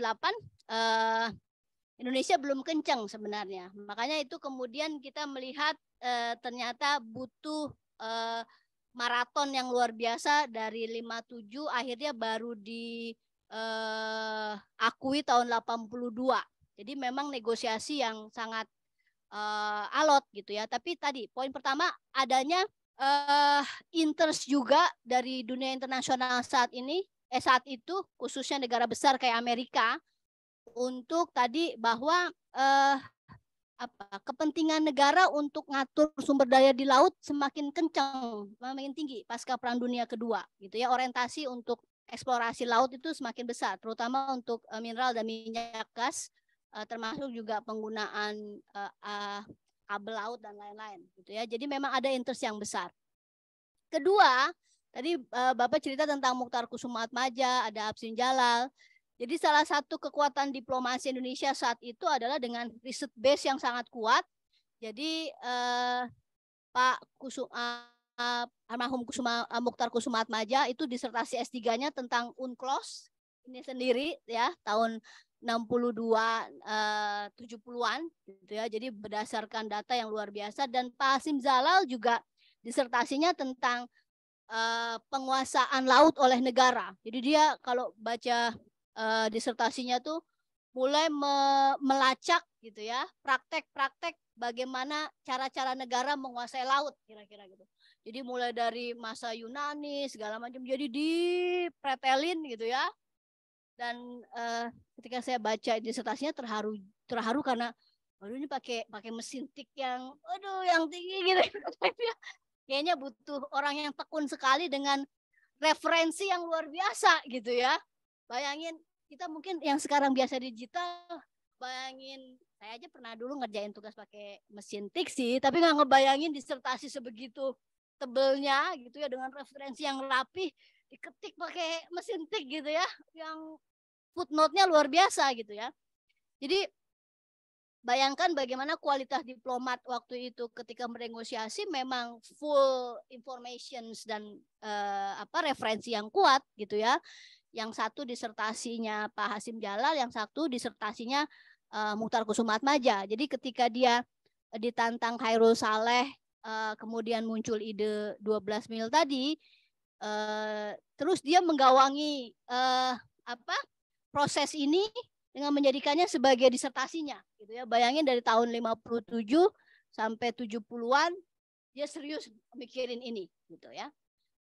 Itu yang kedua yang saya kira menjadi penting untuk dicatat, bahwa kualitas diplomasi itu menjadi baik ketika substance materialnya dipersiapkan dengan baik, kualitas dokumen dan lain-lain itu dipersiapkan. Jadi ketika kalau kita bicara tentang hukum, itu kan bahasa hukum kan agak rigid gitu ya. Jadi diperlukan argumentasi-argumentasi yang sangat rigid gitu. Dan terakhir, kalau kita bicara tentang kekuatan tadi, siapa yang mendukung dan lain-lain, bahwa proses negosiasi dan diplomasi selain di meja runding, Indonesia juga kemudian secara de facto mulai melakukan negosiasi-negosiasi bilateral dengan negara-negara tetangga yang kita berbatasan dengan beberapa negara ya, India, Malaysia gitu ya. Jadi sejak tahun 60-an, 70-an kalau kita melis, kita menyelesaikan seluruhnya perjanjian perbatasan dengan negara tetangga. Itu dulu yang dikunci. Ya, termasuk yang menjadi penting adalah misalnya perjanjian Indonesia dengan Australia tahun 74 yang mungkin teman-teman kalau tertarik dengan isu nelayan dan Australia, kenapa kapal kita masih ada yang kemarin ribut-ribut tentang Pulau Pasir itu ya. Kenapa itu bisa terjadi? Termasuk ada prinsip pengakuan terhadap hak traditional fishing right. Ya, jadi hak untuk mengakui praktek perikanan yang sudah dilakukan sebelumnya gitu. Jadi kalau kita bicara tentang Pulau Pasir yang sempat ramai kemarin, itu sebenarnya merujuk kepada itu pulau sebenarnya kalau lagi pasang hilang itu pulaunya gitu ya. Tapi kenapa itu menjadi penting kalau buat orang lokal gitu sekitar Pulau Rote, di sekitar Nusa Tenggara Timur, itu sebenarnya merefer kepada sebuah Pulau Pasir itu sebutan Indonesia, tapi kalau orang Australia menyebutnya Asmo Reef ya. Jadi dulu kapal-kapal dari Makassar kalau mengambil ikan di sekitar daratan utaranya Australia, dia pasti transit dulu di Pulau Pasir itu untuk ngambil air bersih gitu loh. Jadi pulau itu sebenarnya fungsinya buat ngambil air bersih dan ada peninggalan makam nelayan kita di situ sebenarnya. Ya.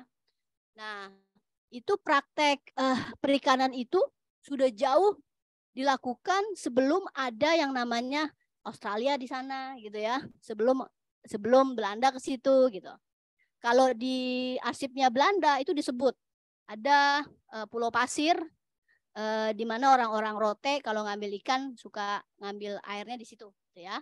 Jadi recordnya, tapi kemudian ketika orang-orang Inggris jalan-jalan ekspedisi cari pulau nemu gitu ya. Kebetulan yang nemuin namanya Kapten Asmo Reef gitu ya. Ya diklaim aja deh gitu. Jadi secara legal itu masuk punyanya Inggris karena kemudian Inggris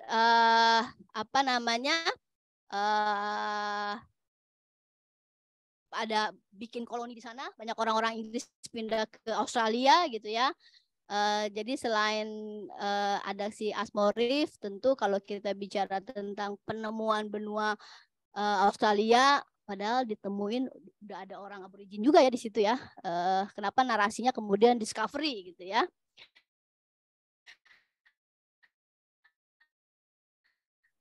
Tapi negara yang kita kenal dengan Australia, nah gitu ya. Tapi intinya adalah tahun 74 itu ada prinsip mengakui hak praktek nelayan sebelumnya, gitu ya kira-kira. Jadi ini salah satu terobosan praktek diplomasi perbatasan Indonesia dengan Australia ya, bahwa ada pulau yang secara hukum milik Australia, tapi orang Indonesia boleh akses di situ, gitu ya, karena pengakuan terhadap hak nelayan tadi.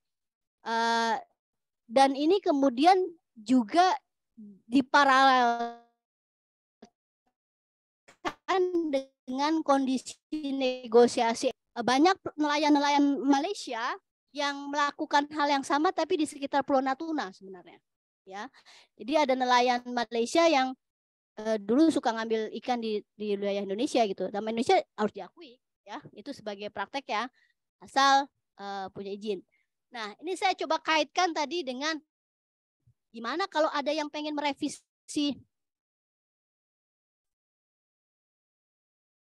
UNCLOS ya di dalam konteks Laut Cina Selatan sekarang. Kenapa menjadi mengkhawatirkan? Karena ada upaya dari Cina untuk kemudian menginterpretasikan berbeda dikaitkan tadi dengan traditional fishing right tadi. Ya, bahwa yang diakui di UNCLOS itu hanya sekedar bahwa negara mengakui praktek traditional fishing right. Jadi refernya kepada praktek orangnya melakukan aktivitas perikanan, kira-kira begitu ya. Jadi kayak orang Rote kalau mau masuk ke Pulau Pasir nggak perlu paspor gitu ya, kira-kira ya, sudah diakui gitu. Tapi kemudian Cina ini ada intensi pengen lebih, yang dia ingin klaim adalah fishing ground-nya, wilayahnya, sehingga pakai cerita nelayan Cina dari zamannya Cheng Ho ngambil ikan di dekat Natuna gitu ya. Itu agak mengkhawatirkan gitu ya, mengkhawatirkan nanti kalau saya ingat waktu itu ada Hasan Wirajuda atau siapa ya, ntar Indonesia bisa ngeklaim pernah sampai ke Kambodia gitu ya, sampai kemana gitu kalau lainnya. Jadi yang diakui adalah aktivitas humannya gitu ya, bukan dia pernah ke situ terus diklaim wilayahnya gitu ya. Itu yang mengkhawatirkan dari fishing ground tadi, karena yang diklaim itu kan fishing right-nya, hak untuk melakukan aktivitasnya. Dan kedua yang agak mengkhawatirkan sekarang dan belum diatur di UNCLOS adalah terkait dengan mendefinisikan pulau sebenarnya. Ya, apakah pulau buatan seperti yang Cina bikin di sekitar Laut Cina Selatan itu dibenarkan untuk sebagai basis narik prinsip laut tadi gitu ya. Jadi nanti negara yang punya teknologi bikin laut buatan di mana-mana bisa ngeklaim lautnya kemana-mana dong gitu. Itu sebenarnya yang dikhawatirkan karena ada kekosongan hukum. Dan kalau dalam konteks studi internasional sekarang tarik-tarikannya diskusi antara realisme siapa kuat yang merule gitu ya, atau kemudian berdasarkan norma. Ini sebenarnya yang dikedepankan oleh Indonesia ya. Mengapa ini kemudian sampai ada eskalasi seperti ini? Salah satunya adalah ternyata di UNCLOS tahun 70-an sebelum 82, padahal dulu Amerika Serikat nih yang sangat berkepentingan nge-push ini. Tapi di tahun 70 dia defect dan sampai sekarang dia malah nggak meratifikasi hukum laut ini gitu ya. Jadi di ruang-ruang negosiasi yang ada cuma Cina doang gitu ya. Jadi seringkali ini yang selalu dijadikan koreksi kenapa asertifnya Cina didiemin aja gitu ya, nggak ada yang challenge, nggak ada yang segala macam. Mungkin saya jawabnya itu dulu, Mas. Terima kasih. Oke, terima kasih banyak, Mbak. Sudah, saya kira kaya sekali, Mbak ya. Semoga oke diterima respons dari Mbak Siska. Ada yang lain lagi? Oke, silakan dipilih Pak Mario. Pak Mario, silakan.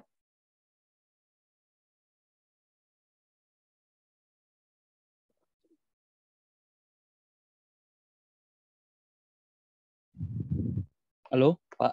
Dengar suara saya, Pak. Oke, silakan, Mas. Ya, makasih Pak. Mbak Siska itu luar biasa banget ya. Penjelasannya itu sangat lengkap, sangat menyeluruh sekali. Jadi sebagai pemuda nih, Mbak, ya, yang ingin menggali pemikiran tokoh-tokoh bangsa, yang salah satunya itu dari Juanda. Jadi begini, Mbak, tempo hari ketika ramai-ramai itu saya lihat sosial media nih, Mbak. Jadi ada salah satu dosen geodesi dari UGM, kalau nggak salah namanya Pak Made Arsana. Beliau itu sangat concern dengan bicara soal hukum laut. Jadi saya tertarik, Mbak, dia buat suatu postingan di sosial medianya yang bicara kita bisa mengembangkan wilayah Indonesia dengan berpuluh-puluh lipat, beratus-ratus lipat tanpa sebutir peluru pun yang jatuh dari senjata tentara nasional Indonesia kita. Wah, Jadi sebagai pemuda saya sangat amazed itu, Mbak, saat itu. Wah, ternyata para diplomat kita, para ahli hukum laut kita, dan tentara angkatan laut dan para pemikir bangsa saat itu sangat luar biasa pemikirannya, hingga bisa menghasilkan suatu hal yang bisa membuat Indonesia sampai sekarang ini. Jadi pertanyaan saya begini, Mbak. Melihat hal itu, apa sih, Mbak, refleksi yang bisa kita dapatkan melalui deklarasi tersebut? Karena melihat, mungkin saya bisa membersamakannya dengan contoh, kita tahu Indonesia penuh dengan sumber daya tambang, kita punya sumber daya alam begitu melimpah, namun acap kali kita itu sering kalah dalam perjanjian internasional untuk kita menambah nilai tambah nih dari produk-produk yang kita hasilkan. Itu biasanya itu yang kita ekspor itu dari bahan mentah. Contoh kasus, Mbak, di saya berasal dari Maluku Utara, itu nikel itu, Mbak, kayak nikel dan tambang emas itu sampai saat ini itu smelternya belum ada. Jadi kita tuh hanya mengirim tuh hanya bahan mentah, dan aku rasa dan aku telah pelajarin sedikit ya, Mbak, dari zaman Freeport dulu, Freeport ngeluaran 30 tahun lebih lalu yang udah berjalan, dan itu masih sama aja, Mbak. Jadi apa sih ketakutan kita? Apakah sejak Orde Lama, atau mungkin saya rasa aku bisa bilang semenjak Bung Karno itu jatuh digantikan Orde Baru, kita tuh jadi bangsa agak penakut nih, Mbak. Kita mungkin agak penakut untuk fight dengan bangsa asing untuk kepentingan nasional kita. Mungkin kita sedikit agak minder dan agak sedikit penakut. Nah, balik lagi pertanyaan saya, Mbak, sebagai pemuda nih, Mbak, apa sih, Mbak, nilai yang harus kita pegang, refleksi yang harus kita pegang sebagai bangsa?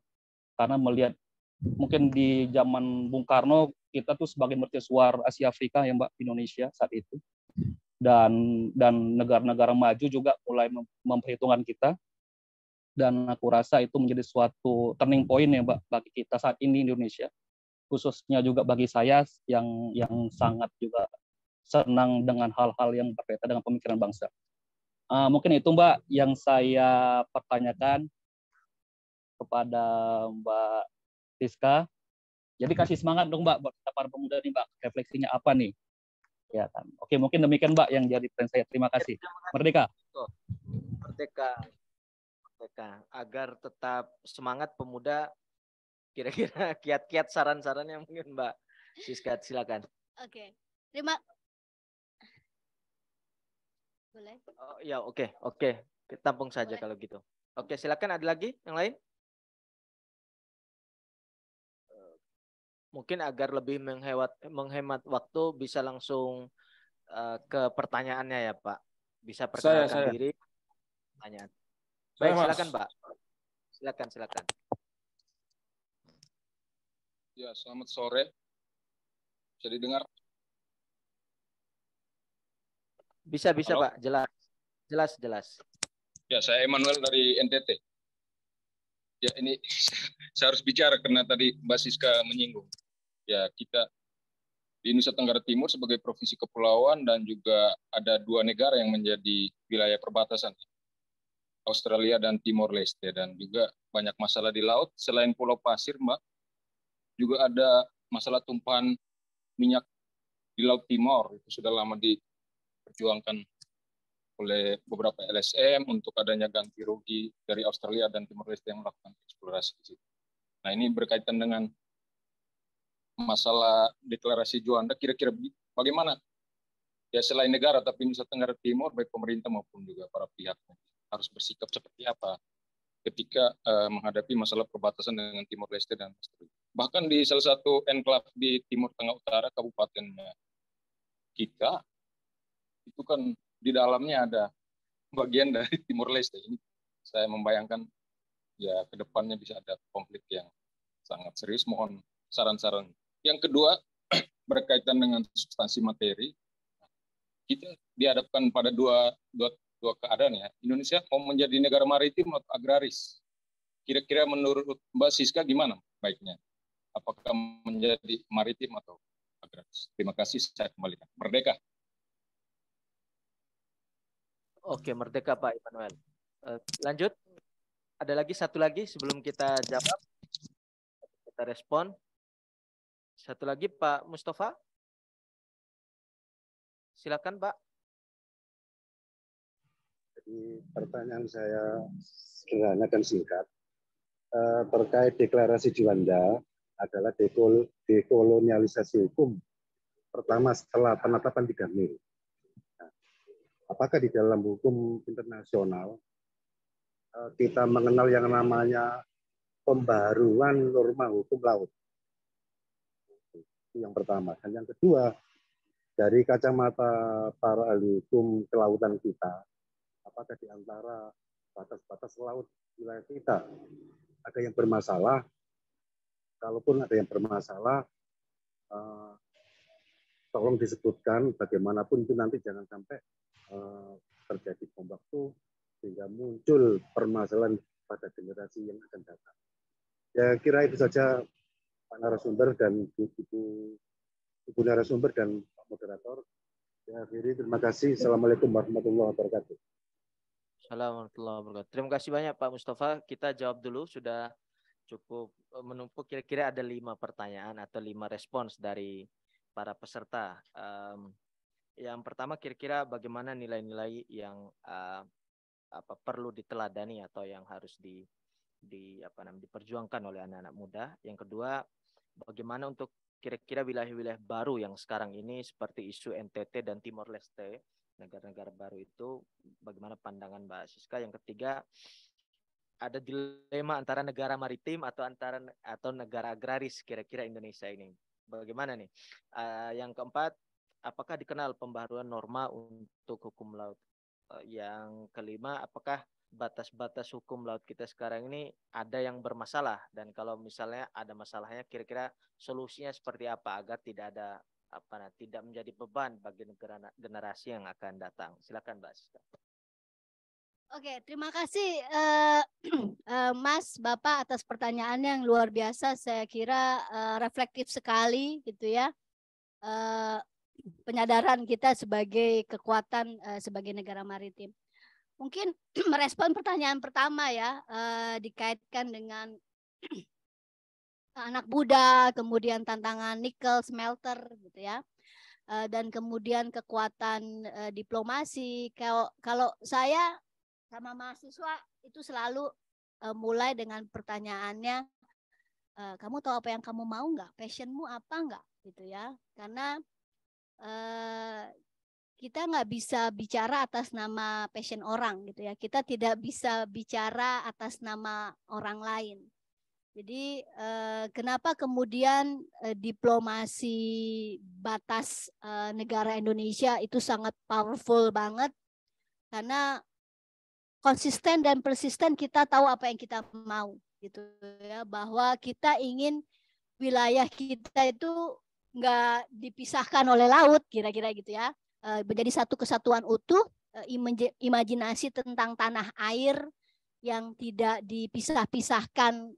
Jadi laut itu bukan sebagai pemisah, tapi laut adalah pemersatu daratan-daratan. Kira-kira poin itu yang saya ingin nanti coba kaitkan dengan saya sendiri nggak nyaman dengan dikotomi maritim atau agraris, gitu ya, karena itu dua hal yang berbeda. Karena kalau kita bicara tentang itu ide yang lebih luas daripada cuma laut gitu. Jadi kalau kita bicara tentang maritim, kita bukan bicara tentang laut sebagai sumber ekonomi yang bisa dieksplorasi seperti kita bicara tentang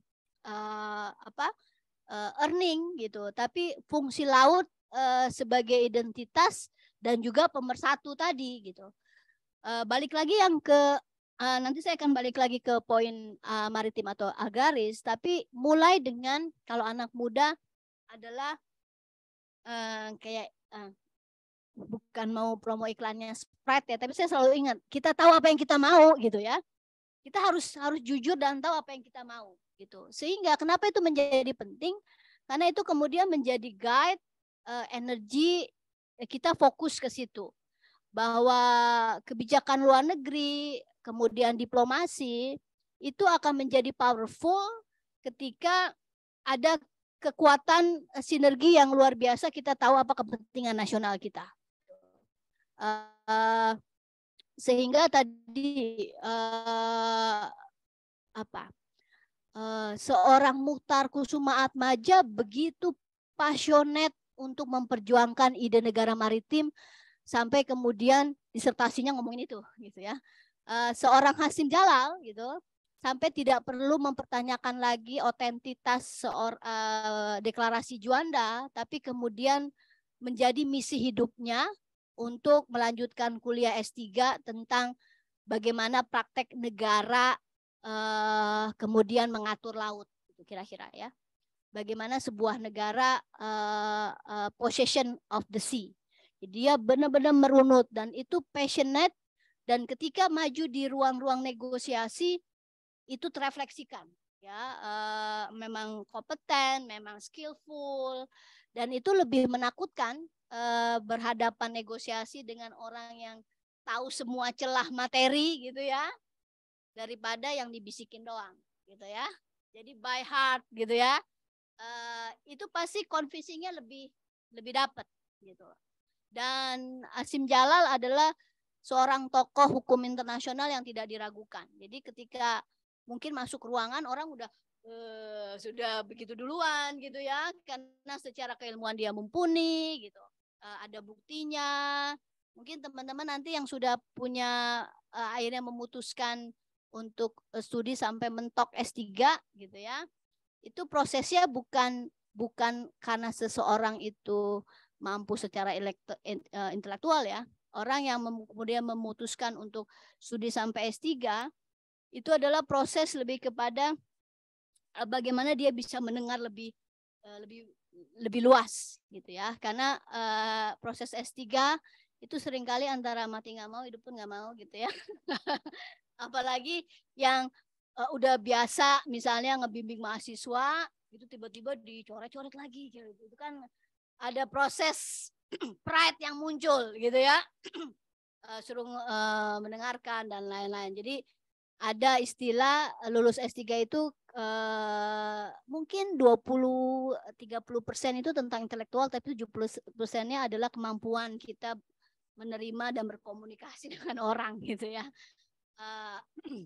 Jadi itu mungkin kalau buat saya passion itu menjadi penting.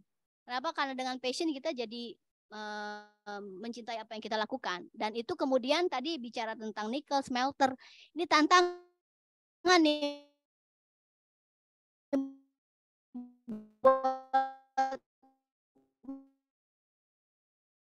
Mas yang petan kita di WTO soal tadi ekspor nikel kalah gitu ya.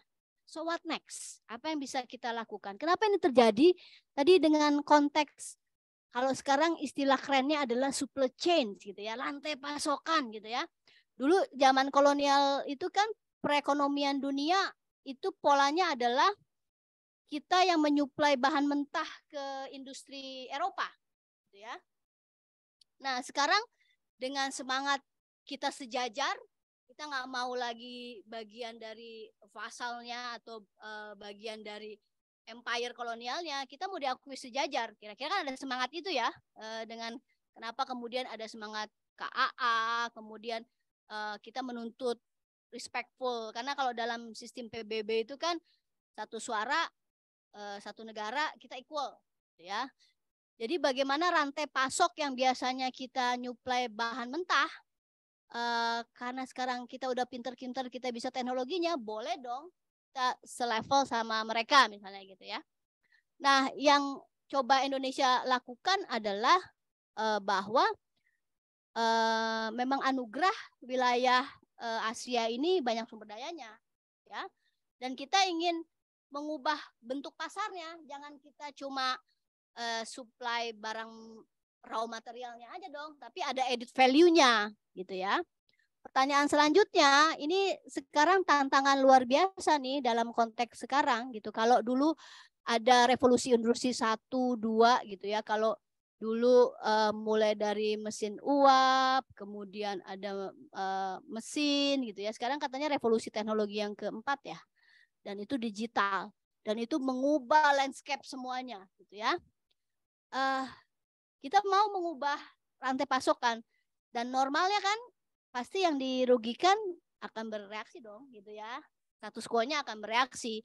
Dan ini kita sudah mulai bereaksi bahwa perusahaan-perusahaan di Eropa yang bisa beli biji nikel mentah murah, kemudian smelternya dipindahin, kira-kira kan ada cost yang lebih besar ya. Gitu.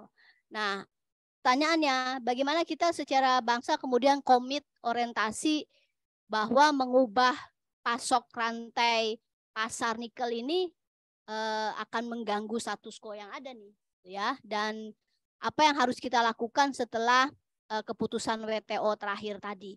Mungkin itu tantangan teman-teman di Maluku nanti bisa bikin riset yang luar biasa bagaimana memperkuat bargaining posisi Indonesia. Intinya adalah menemukan kepentingan bersama, jadi kita bisa mengkompensasi loss yang mereka akan terima misalnya. Oke, apa namanya, kita maunya ekspor nikelnya nggak raw lagi gitu ya. Nanti kemudian pembangunan smelter apa konteksnya bisa diterima apa status quo tadi. Itu menjadi tantangan nih buat teman-teman di Maluku misalnya, memberikan bagaimana meningkatkan bargaining posisi Indonesia dalam konteks nikel misalnya gitu. Dan ini juga saya coba kaitkan tadi dengan persoalan tadi tumpahan minyak ya, khususnya kalau saya nggak salah itu pasti dikaitkan dengan Montara tahun 2008. Persoalannya adalah ketika kita bicara tentang minyak, ini di satu sisi ada memang ada kekosongan hukum internasional dikaitkan dengan pencemaran apa namanya minyak di laut ya. Pertama, minyaknya Montara itu adalah kilang minyak di offshore di laut ya, kira-kira ada di wilayah punyanya Australia. Tapi yang ngembangin operasi di subkontrak ke perusahaan punyanya Thailand gitu. Jadi ketika kamu bikin kebocoran, yang mau dituntut Indonesia yang mana gitu ya. Australia bilang, loh itu bukan perusahaan saya, kamu juga harus menuntut Thailand. Jadi ada kekosongan.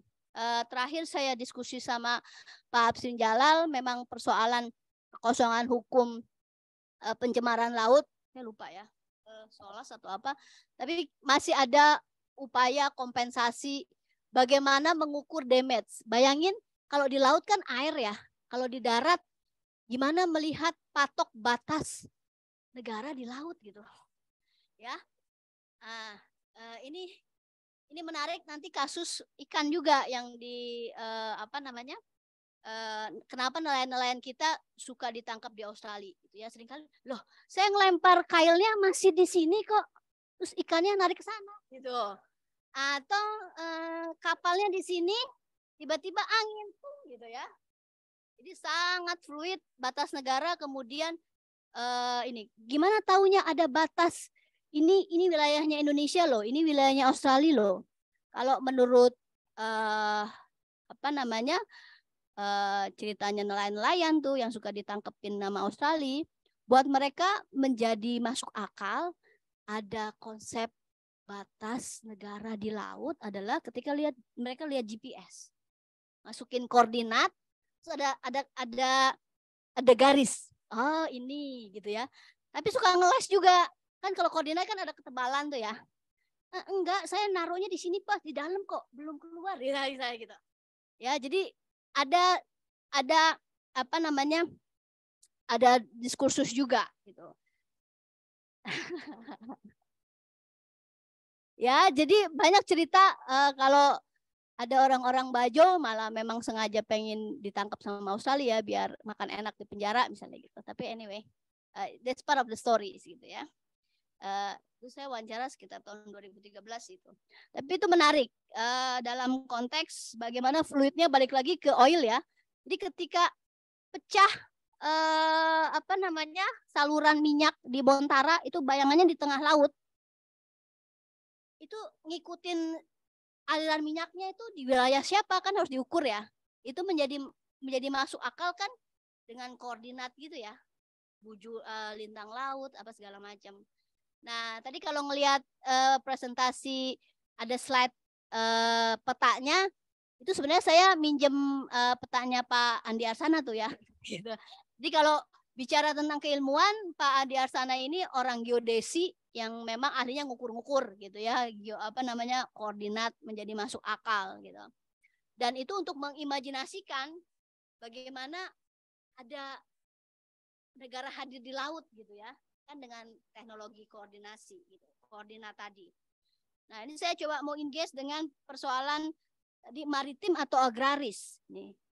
Dulu idenya Belanda kenapa kebijakan strategis pertama adalah bikin pelayaran KPM, itu kan sebenarnya untuk mempermudah ngambilin hasil agraris dari pulau-pulau ya, untuk dijual ke pasarnya Eropa gitu. Ya, jadi saya tidak nyaman dengan dikotomis tadi, karena kalau kita bicara agraris adalah sumber sumber penghasilan gitu ya. Apakah kemudian dari bertani dan lain-lain, karena di satu sisi fungsi laut bukan hanya untuk diambilin ikannya atau mineralnya gitu ya. Fungsi laut yang lebih strategis adalah sebagai alur pelayaran tadi sebenarnya, bagaimana kemudian mobilitas hasil-hasil agraris, karena misalnya persoalan, kenapa kita harus ekspor sapi dari Australia, padahal dari Lombok atau Bali ada gitu ya. Ternyata harga kos antar pulau kita jauh lebih mahal daripada kita ngirim ke Cina misalnya. Kenapa bisa begitu gitu ya? Nggak kompetitif gitu. Bagaimana kemudian produk-produk dari wilayah satu ketika pasarnya nggak ada bisa mobile ke yang lain ya. Jadi harusnya itu komplementer ya, bahwa fungsi maritim itu dalam konteks landscape negara kepulauan itu harus dilihat, sekarang bahasa kerennya adalah konektivitas gitu ya. Makanya kemudian ada ide tol laut dan lain-lain. Itu sebenarnya bagaimana kemudian dari skema sebagai negara agraris itu kemudian bisa dengan maritim itu pasarnya kemudian bisa dibikin ya. Ada cerita sedikit dulu kenapa VOC menghantam Majapahit gitu ya. Dulu kan Majapahit negara maritim ya, terus dihantamin jadi tek, kemudian Mataram jadi lebih ke tengah. Itu karena dia ingin menguasai pelayaran gitu ya. Jadi VOC mau mendominasi bahwa agraris Jawa jualnya ke dia aja, jangan ke yang lain. Jadi dia menghantam semua sehingga memaksa agak ke tengah gitu ya. Makanya ada cerita kenapa dari Majapahit kita jadi Mataram agak ke tengah gitu ya. Karena itu sepanjang Pantura itu dibabat habis pelabuhan-pelabuhan dikuasai oleh VOC saat itu. Dan VOC menjadi kuat waktu itu karena dia mungkin MNC atau multinational corporation. Jadi perusahaan pertama yang dikasih konsesi buat negara berjualan sampai cari sumber daya alamnya gitu ya. Karena ini rempah-rempah sangat dibutuhin banget di Eropa, biar gue dapet murah, gue datangin aja tempatnya, kira-kira begitu kali ya mikirannya ya. Dan dikasih konsesi boleh punya tentara. Jadi dia bisa ngembat pak gitu ya. Walaupun kemudian VOC hancurnya juga karena korupsi sih gitu ya. Jadi balik lagi, hati-hati kalau ambisi antara power itu sudah melampaui kapasitas gitu ya, melampaui batas jadi rakus, hati-hati gitu. Terakhir dikaitkan tadi dengan hukum laut norma, ya. Apakah masih ada masalah? Masih. Tapi that's the dynamic of managing. Tapi itu adalah dinamika bagaimana manajemen hubungan internasional dilakukan. Ya, kalau kita bicara tentang hukum laut, ide tentang hukum laut secara internasional ya mulai diatur pasca Perang Dunia tadi dengan adanya UNCLOS gitu ya. Kenapa itu mulai? Karena itu tadi negara-negara tadinya nggak pernah punya kepentingan untuk mengatur akses di laut gitu ya. Kalau cerita dengar cerita atau Saya lebih suka misalnya membayangkan imajinasi Pirates of the Caribbean. Itu kan cerita piracy dan lain-lain. Itu bicara soal siapa yang menguasai akses laut, dia yang menguasai perdagangan saat itu, gitu ya. The Flying Dutch itu kan cerita kompetisi perang saat itu, gitu ya. Bagaimana semua berlomba-lomba, bagaimana Belanda yang sebelumnya dengan Hugo Grotius bilang bahwa laut itu milik peradaban, nggak boleh ada yang menguasai, gitu ya, harus dibebaskan, sehingga dia dengan Flying Dutch kemana-mana. Tapi ketika kepentingannya berubah, ketika ada Bongaya, Makassar, ini milik gue, gitu ya, beda lagi ya, gitu ya. Jadi dalam konteks, makanya kalau dalam konteks politik teman boleh berubah, tapi kepentingan yang define, gitu ya. Kata kuncinya adalah bagaimana memanage bahwa kepentingan itu terefleksikan oleh semua pihak, gitu ya, stakeholder. Jadi ada pemangku kepentingan dan pemangku otoritas, kira-kira. Bagaimana ada keseimbangan kepentingan antara semua pihak, gitu ya, kira-kira. Nah, jadi kalau bicara tentang apakah ada persoalan, oh tentu sampai sekarang malah misalnya dengan Singapura kita belum selesai, dengan Australia, itu dengan Australia menarik nih. Batas laut pertama yang kita tanda tangani dengan Australia tadi, selain yang tentang perikanan MOU Box tadi, kita ada landas kontinental. Kontinental tuh landas palung di bawah laut itu ya. Itu berdasarkan UNCLOS 58, itu kesepakatan internasional bahwa setiap negara berhak untuk mengklaim wilayah di dasar laut sampai batas palungnya. Jadi bahasa hukumnya tuh sampai the progressions of the self, gitu. Sampai si palungnya tuk gitu, ya. Tapi setelah UNCLOS kedua dan ketiga itu kemudian disepakati jangan sampai dien, tapi sampai 200 mil. Nah itu kejadian dengan Indonesia dan Australia. Jadi ketika kesepakatan landas batas lautnya itu berdasarkan UNCLOS 58 adalah the prolongations of continental shelf, gitu ya, sampai palungnya menjorok habis ke Indonesia. Nah, ZEE continental shelf biasanya kan UNCLOS 82. Kita baru tanda tangan sama Australia tadi ya. Rezim bawah laut sama kolom air, dua hal yang berbeda nih. Nah, kalau ZEE kita sama Australia itu sampai 200 mil.